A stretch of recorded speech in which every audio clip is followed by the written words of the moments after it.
We are confident the lively party's counsel will not be prepared to accept when it comes to the scope of discovery into their own clients. August 12th. Abel shares with Nathan that Blake and Ryan want Justin to put out a statement. Both are shocked by the request and state that they have never encountered anything similar. It just is a broad apology, which then Blake and Ryan can use, when in reality, as you go through this timeline, which we're going to get through, guys. Asked about whether we would be willing to go to mediation and whether we were open to that. Our answer to that was no. The legal feud between Blake Lively and Justin Baldoni has reached an unbelievable new level of intensity. In a shocking twist, Blake and her husband, Ryan Reynolds, reportedly drafted an apology they demanded Baldoni share publicly, only for the apology to be called out as fake and insincere. Meanwhile, Baldoni has escalated the battle with a new, insane lawsuit demand that's left Blake's team scrambling to respond. The information provided is inaccurate. Lively did not have final edit approval, nor was she given Sony's cut. In reality, Sony did not have a studio cut. Rather, Wayfarer and Sony shared a studio cut. Should the director's cut not perform well in audience screenings, the studios collectively held the right to recut the film. However, this never occurred as Lively used her promotional efforts to secure the final cut. All the information Leslie provided to the New York Post was false and misleading. Oh, her publicist was working overtime. August 13th, The Hollywood Reporter publishes a story naming Nathan as Baldoni's crisis PR representative, drawing a comparison between Baldoni and Nathan's previous client, Johnny Depp. What was once a private dispute on the set of It Ends With Us has now become a full-blown media circus, complete with invasive subpoenas, high-stakes countersuits, and accusations flying from both sides. With Baldoni refusing to back down and Blake's PR team distancing themselves from the chaos, the tension is thicker than ever. So what's really going on behind the scenes? And how are Blake and Ryan's moves backfiring? Let's break down the latest developments in this explosive legal saga.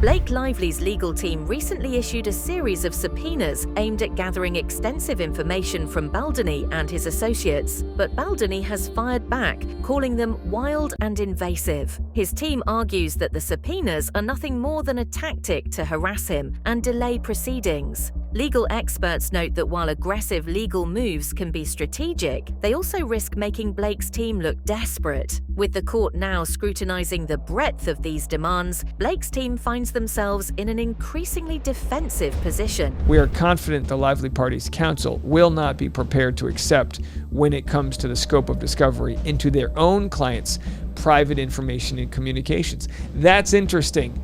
Let's read that one more time.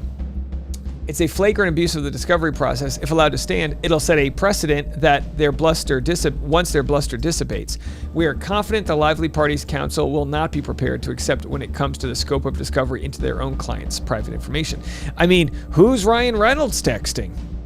You know what I mean? Didn't he meet Blake while he was still married to Scarlett? I mean, maybe there's something going on over there. And by the way, and again, we'll have to see how this all plays out, but I finally watched It Ends With Us. You know, I've watched it in bits and pieces, and Ryan Reynolds seems to me like the guy, like the Ryle character. possibly getting jealous. Perhaps the most jaw-dropping development is the revelation that Blake and Ryan drafted a public apology, insisting Baldoni release it as part of a settlement offer. However, the apology was quickly criticized as insincere and self-serving, with many describing it as a PR stunt rather than a genuine act of remorse. The wording reportedly shifted blame while attempting to salvage Blake's public image, a move that backfired spectacularly. Baldoni refused to cooperate, citing the apology's disingenuous tone and the couple's attempt to control the narrative. August 12th. Abel shares with Nathan that Blake and Ryan want Justin to put out a statement. Both are shocked by the request and state that they have never encountered anything similar. Nathan advises Baldoni to retain legal counsel immediately. August 13th, the Daily Mail publishes an article titled "Blake Lively Goes into Damage Control by Finally Addressing the Domestic Violence in It Ends With Us" amid criticism over tone-deaf film promo. This follows Lively's post to moviegoers, which includes statistics on domestic violence and a link to resources for support. The information remained on her story for 24 hours. The shade.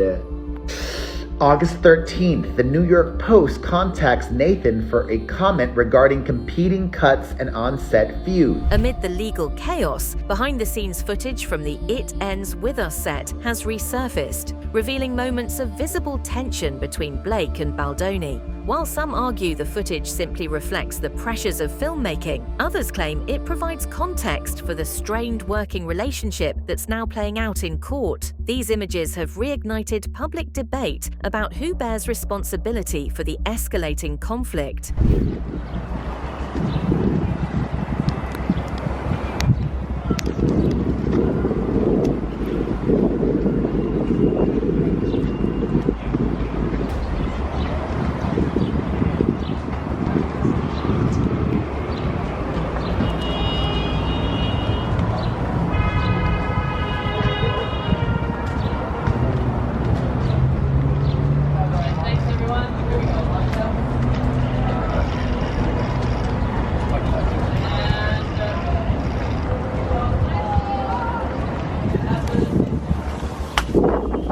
The stakes skyrocketed when Baldoni filed a $400 million countersuit against Blake, accusing her of defamation and intentional interference with his professional relationships. Surprisingly, Blake's publicist has reportedly stepped back from the case, indicating discomfort with how her legal team is handling the situation. This development raises serious questions about whether Blake's inner circle believes her current strategy is sustainable. Kind of interesting development today. Blake Lively's publicist, Leslie Sloan, is asking the court to remove her and her PR company, Vision PR, from Justin Baldoni's $400 million countersuit that he filed in January. She wants her legal fees covered for this. She alleges the whole thing is a smoke and mirrors operation to distract from Blake's sexual harassment accusations. She says there's no basis for accusing her of planting malicious stories and organizing a smear campaign. I think Baldoni's team says that's what the entire New York Times article was a smear campaign to take him down. I think the publicist was not involved in that. Would be crazy. But she says Baldoni's allegations about the creative issues, specifically Blake trying to hijack the creative process and make her own edits and things, is typically sexual. She's an executive producer on the movie, so of course she would be able to do that. If I'm Baldoni's legal team, when it came to the creative issues and hijacking the movie, I would start with this bite right here.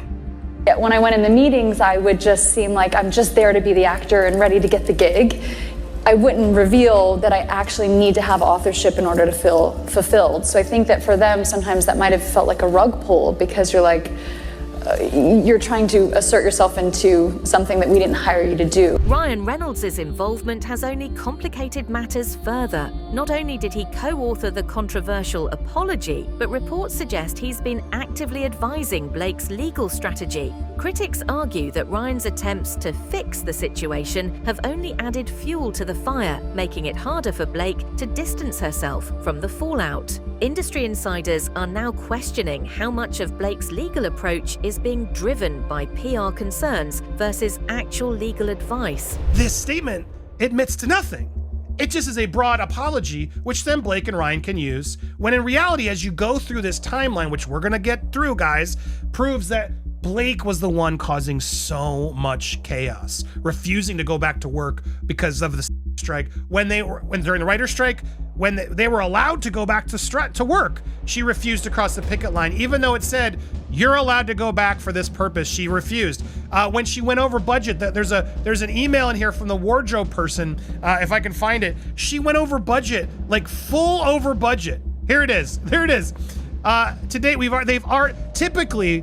Budget is spending is 185. They told me they'd spend 500, but then when they return things, it's about 185.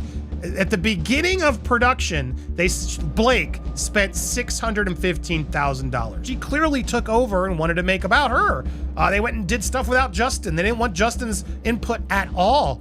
The evening, two WME execs, Heath Abel, participants in a call, review the statement drafted by Lively and Reynolds on behalf of Baldoni and Wayfair. Upon review, WME concurs with Wayfair that the statement was vague, implies culpability without substance, and fails to address the issues at hand. Furthermore, if the goal was to mitigate negative online attention directly at Lively, the statement would have the opposite effect. In response, Wayfair, Baldoni, Heath reject the demand, firmly refusing to issue any statement falsely assuming responsibility for non-existent issues. Now, this is imperative. This is at the height of it. They're like, release a statement, own it. And it's like, okay, well, what are we gonna own? Let's look at what they wanted. Here's what Ryan Reynolds and Blake Lively wanted them to own. It Ends With Us was a troubled production. In an emotional statement, Blake revealed that the ongoing lawsuit has taken a toll on her family, particularly her children, whom she claims are traumatized by the media coverage and public scrutiny. While some sympathized with her plight, others accused her of using her family to garner sympathy amid mounting evidence against her. Baldoni's camp responded firmly, stating that personal struggles shouldn't be used to deflect from accountability. Well, while the legal battle between Justin Baldoni and Blake Lively heats up, the Gossip Girl actress has begun to share the toll it's having on her personal life. Yeah, in an amended complaint to the New York court on Tuesday, Lively described how her children's lives have been emotionally uprooted by the saga. She confessed she struggles to get out of bed some mornings. For more, we're joined by Sunrise Entertainment correspondent Cooper Lawrence, live from New York. Good morning to you. Are we getting any kind of clearer picture of how this is affecting her personally? Oh, good morning, Nat and David. I think it's so interesting that she's sharing this personal aspect, but think about it. If you're going through a really stressful time, it affects your kids. You've got two parents going through this really stressful time with 4 children. And remember, Justin Baldoni has children also. So even though we keep focusing on these adults and this crazy drama they're going through. Despite calls for a resolution, Baldoni's legal team has made it clear they won't entertain mediation until Blake's allegations of him being a predator are formally retracted. His lawyer stated that reputations are on the line, emphasizing that Baldoni refuses to let his name be dragged through the mud without a fight. This refusal to settle shows just how personal and high stakes the case has become. I asked about whether we would be willing to go to mediation and whether we were open to that. Our answer to that was no. We're not willing to do anything until Justin is cleared of being called a predator, of being called a sexual harasser. Until that is determined to have not happened, we will be doing this. If Blake and her team thought this would be the end of it, they may be in for a rude awakening. Baldoni's attorney has warned that more lawsuits are coming, potentially targeting others involved in the case. With the legal web expanding, Blake's team faces the possibility of being mired in litigation for months or even years to come. Legal experts say this escalation strategy could be aimed at pressuring Blake into settling on unfavorable terms. Person accused of orchestrating a smear campaign against the actress Blake Lively is now suing the New York Times for $250 million. Lively's co-star in the film It Ends With Us, Justin Baldoni, says Lively fabricated sexual harassment claims and says the New York Times intentionally left information out of their story that conflicted with Lively's narrative. CNN's Elizabeth Wagmeister has the latest. Actor Justin Baldoni, who also directed the hit movie It Ends With Us, is now suing the New York Times for $250 million. Public opinion has shifted dramatically, with growing support for Baldoni. Social media platforms are flooded with users condemning what they perceive as Blake's manipulative tactics, while Baldoni's defenders argue that no one deserves to have their name tarnished by false accusations. Blake's team now faces the uphill task of regaining public trust amid the backlash. I think one of the most fun parts of making this film was bringing Lily Blooms to life. Oh my God. Because Lily Blooms meant so much to so many readers. We had our incredible production designer, Russell Barnes, and he cared so much about making Lily Blooms right. And it became this like beautiful collaboration that's kind of symbolic of what the flower shop is. It's like all of these ideas stacked on top of each other. And when you look at it all and you step back, it's just this beautiful piece of art. Special shout out to the art department. And as important as the flower shop is, Lily Blooms isn't Lily Blooms without these very unique and abstract floral designs. And so we did kind of this like national search, and we narrowed it down to... Adding to Blake's woes, experienced attorneys have dissected her filings and statements, highlighting contradictions that could undermine her credibility in court. These discrepancies range from timeline inconsistencies to statements that conflict with prior interviews. Such inconsistencies could prove pivotal in a trial, especially if the case reaches a jury. But what you're trying to do from a strategy standpoint is to solidify this lie from Baldoni's viewpoint that Blake Lively made. And she lied in their minds about what occurred during that dancing scene because she wasn't aware that there was audio that would maybe explain and give some context to what was happening there. So of course she changes her in her amended complaint. She changes the view of it a little bit because she has to, because you can't contest the audio. So I would take the position, if I was representing Baldoni, that she lied. And if she lied, I just want to firm that lie up. I want to firm that lie up in deposition, and I want to firm it up multiple times in deposition in different ways. I want to firm it up when she's taking the stand at trial. I want to impeach her with what she said in her deposition. If she contradicts that, I also want to impeach her with the actual audio. If they find that she just was dishonest and lied on one single point of evidence, in this case, in her testimony, the jury instruction says that they are allowed to discount her entire testimony. In other words, her testimony won't even count. And that is that's a harsh reality, because if the jury chooses not to listen to anything she has to say, she's the best witness in this case. Everything she's saying in her amended complaint is really from her. There's not a whole lot of documentary evidence we've seen to support the claims that are made in her complaint, like you see with Justin Baldoni's complaint, where there's extensive documentary evidence backing it up. Blake Lively's legal battle with Justin Baldoni has spiraled into an all-out war marked by high-stakes countersuits, PR disasters, and an apology scandal that has done more harm than good. With Baldoni's latest lawsuit demand ramping up pressure and Blake's team scrambling to regain footing, the conflict shows no signs of resolution. Ryan Reynolds' involvement, rather than helping, seems to have further muddied the waters. And with public sentiment turning against Blake, her legal strategy is under intense scrutiny. Baldoni's complaint alleges the paper omitted text messages to serve Lively's narrative, saying, "The article's central thesis encapsulated in a defamatory headline designed to immediately mislead the reader," the complaint says. It was Lively, not plaintiffs, who engaged in a calculated smear campaign.